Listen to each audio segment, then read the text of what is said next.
The church was born 2,000 years ago when Jesus commissioned his disciples to spread the gospel, or good news, to the ends of the earth.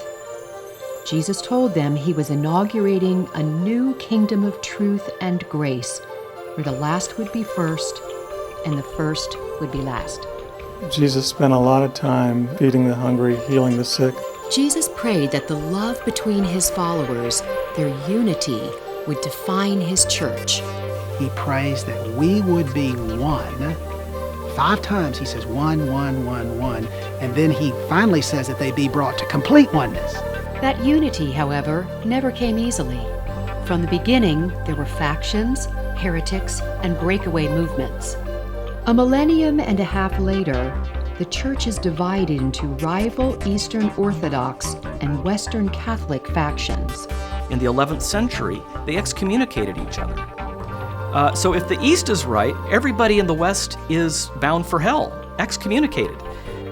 By the 16th century, what we now call the Roman Catholic Church is seen as greedy and corrupt, up for sale to the highest bidder. Most people in Europe knew that the church needed reform. It's in this setting that an obscure German monk named Martin Luther nails these 95 theses to the door of the Wittenberg Chapel, risking his life as he challenges the church to reform. It became, if you will, the spark that exploded the powder keg of the abuses of the Roman Catholic Church. Luther's bravery will set off a movement that places Christ's death, not church hierarchy, at the center of humanity's relationship with God. There are no other mediators between God and man. Jesus Christ is the loving gift of a loving Father.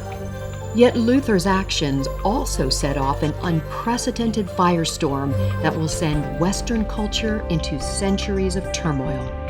There's a certain kind of tragic element fighting among Christians that even broke out at times into actual combat. Did it go too far?